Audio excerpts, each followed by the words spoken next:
Welcome to Mystic Frontiers, where we unearth the heart-pounding sagas of bravery, betrayal, and survival that forged the pass. Today, we dive into one of the most ferocious and enduring rivalries in Native American history, the brutal clash between the Apache and the Comanche. This wasn't just a feud, it was a war of annihilation, so savage that the Spanish and Mexicans called it a war of extermination. Spanning centuries, this conflict reshaped the Great Plains, pitted two indomitable peoples against each other, and left a legacy of courage and cunning that still echoes today. So saddle up, because we're riding into a tale of horsemen, warriors, and empires colliding under the vast, unforgiving sky of the American frontier. By the late 1500s, the eastern Apache had claimed the southern Great Plains as their domain. Picture a land of endless horizons, where golden grasses swayed under the hooves of thundering buffalo herds. This was a paradise for hunters, and the Apache thrived here. They weren't just nomads, they were innovators, blending the freedom of the hunt with the stability of agriculture. Their fields yielded corn and beans, their hunts brought buffalo meat and hides, and their villages buzzed with the rhythm of a semi-agrarian life. This balance gave them strength, diversity in their diets, and a strategic foothold beside North America's greatest natural bounty, the buffalo. To the Apache, the plains were more than land. They were power. But not far away, another people simmered in exile. The Comanche, cast out by stronger tribes like the Apache, scratched out a living in the harsh, rocky fringes of the Eastern Rockies. Imagine a people hardened by scarcity, their hearts burning with resentment. Bullied and marginalized, they forged a culture of aggression and vengeance, every slight etched into their collective memory. They were underdogs, but their story was about to take a dramatic turn, one that would make them the most feared native force in American history. The catalyst? A gift from their enemies, delivered not in peace but in chaos. The Spanish by the 1500s were a juggernaut of conquest. Fresh from their triumphs in Mexico, they hungered for more land, more souls, more glory. Conquest wasn't just their ambition, it was their identity. With clanking armor, muskets, and hundreds of horses, they pushed north, their crosses and swords gleaming with purpose. By 1600, they reached the arid lands of modern New Mexico, where they met native peoples with a mix of diplomacy and domination. Many tribes were subdued, forced to kneel before the Christian God and labor for Spanish masters, just as the Aztecs and Incas had been in the South. The Spanish brought order, but it was an order built on fear and control. The Apache, however, bowed to no one. From the shadows of the plains, they watched the Spanish settlers with hawk-like intensity. They saw weakness in the sprawling haciendas, opportunity in the corrals filled with strange, swift animals. Horses. The Apache struck with precision, raiding settlements under cover of night, killing guards and driving off livestock. These weren't just thefts, they were lessons. The Apache studied the horses, learned to ride, and by the 1650s they were a mounted terror. Picture a lone Apache warrior, his face painted with ochre, galloping across the plains, his bow drawn taut, striking with the speed of a desert storm. These raids weren't just bold, they were devastating. Spanish outposts like Taos and Santa Fe became battlegrounds, their walls scarred by Apache arrows. The Pueblo Indians, subjugated by the Spanish, suffered most. As subjects of the crown, they expected protection, but the Spanish garrisons were stretched thin, their soldiers no match for Apache speed. A raid might last minutes, but its toll was catastrophic. Families slaughtered, homes burned, and herds of horses and cattle driven into the night. The Apache vanished into the western wilderness, leaving behind only hoofprints and despair. To the Pueblo, the Spanish were failing them. To the Spanish, the Apache were a scourge they couldn't tame. By 1680, the tension snapped. The Pueblo, fed up with Spanish neglect and Apache terror, rose in revolt. In a stunning uprising, they drove the Spanish from New Mexico, torching missions and killing priests. But in the chaos, a treasure slipped free. 1,000 Spanish horses, mustangs bred for the rugged plains, galloped into the wild. These animals, tough as the land itself, would change everything. They spread north, their herds multiplying like wildfire, and with them, the fate of the plains began to shift. Let's leap forward a few decades. The Spanish, battered but stubborn, had clawed back some control in New Mexico, but the Apache raids never stopped. Settlements lived in constant fear, their nights pierced by the dread of hoofbeats. Then in 1706, something eerie happened. The raids halted as if a storm had suddenly cleared. Spanish governors scratched their heads as reports poured in. Apache bands like the guerrilla and mescaleros were acting strangely. Villages that once thrived were abandoned. Crops left to wither, homes deserted in haste. Rumors swirled of massive battles, of blood-soaked plains. But who was fighting the Apache? Spanish scouts returned with tales of invaders from the north. Warriors on horseback, moving like phantoms, their speed and ferocity unmatched. By the 1720s, the Apache were reeling. Entire bands had fled to the mountains, their plains strongholds reduced to ghost towns. Some sought refuge with the Spanish, a desperate move for a people who'd spent decades defying them. Others weren't so lucky. Spanish expeditions found chilling evidence. Tribes like the Pharaohnes, Carlana, and Palomas had vanished, their villages erased, their people exterminated. The Spanish were baffled. Who could wield such power? The answer came from the Utes, allies of the Spanish, who spoke of a northern terror called the Comanche. In their tongue, the name meant, "those who are always against me," a perfect description for a people who'd soon strike fear into every heart on the plains. The Apache had forged their own doom. The Comanche, once mocked as weaklings, had been humiliated by tribes like the Apache, driven to the barren edges of the Rockies.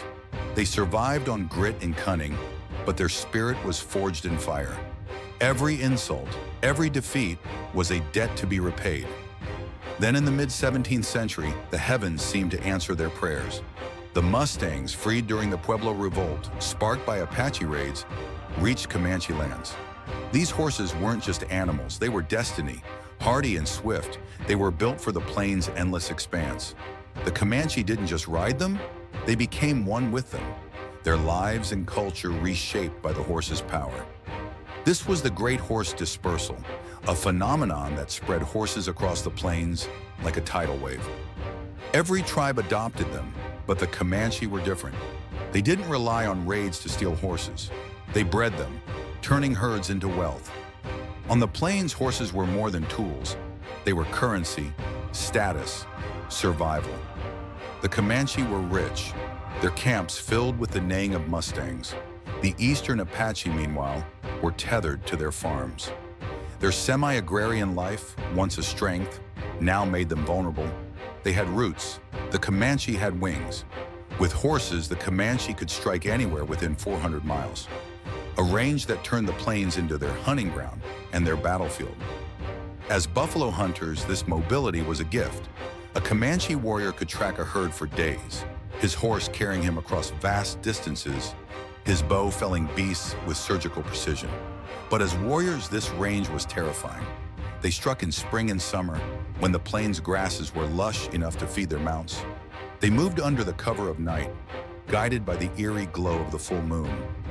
A time settlers came to call the Comanche Moon. Their raids were nightmares made real. Villages burned, families butchered, captives taken in acts too horrific to dwell on. The Comanche didn't just fight. They unleashed chaos, then vanished before dawn. Their greatest weapon? They fought entirely on horseback, a tactic almost unique among tribes. Imagine a Comanche warrior, his body painted with black and red, leaning low over his horse's neck, firing arrows with deadly accuracy while galloping at full speed. They could hang off the side of their mount, using it as a shield, and shoot under its neck, their aim unerring. Artist George Catlin, who witnessed them firsthand, was awestruck. On foot, they're unremarkable, even slovenly. But the moment they mount their horses, they're transformed. I've traveled far, but the Comanche are the most extraordinary horsemen I've ever seen. This wasn't just skill, it was artistry, a fusion of man and beast that made them untouchable. The Apache, by contrast, used horses for travel, but dismounted to fight. On foot, they were fierce, their brutality matching the Comanches. If they caught a Comanche without his horse, they could dominate. But catching a Comanche was like chasing the wind. On the warpath, they never slept in the same place twice. Their movements unpredictable. their presence ghostly. The Apaches' farms, once their pride, now betrayed them. Their fields tied them to fixed locations, making them easy targets. Their fighting style, rooted in older traditions, couldn't match the Comanches' mounted revolution. As historian T.R. Fehrenbach wrote in Comanches, A History of a People, it was their very taste for corn that killed them when true savages on horseback swept in. If the Apache were a terror to the Spanish, the Comanche were an apocalypse to the Apache. Their raids weren't just about vengeance, they were about conquest, particularly of the buffalo ranges that sustained their way of life. The Comanche hadn't forgotten their days of weakness when the Apache and others pushed them aside. That memory fueled a relentless drive to dominate. In Lipen and Patches by Thomas Britton, their strategy is laid bare.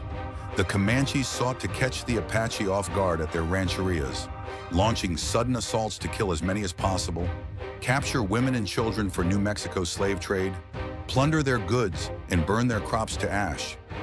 This wasn't war, it was erasure, a campaign to break the Apache's spirit and claim the plains for themselves.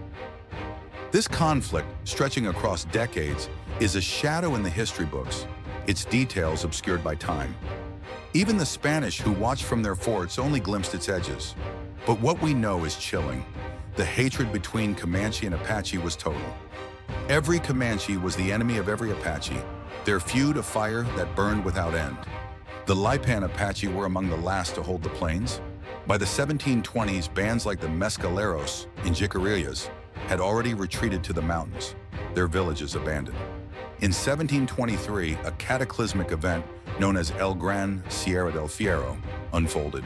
A massive Comanche assault on the Lipan lasted days, a whirlwind of arrows and blood.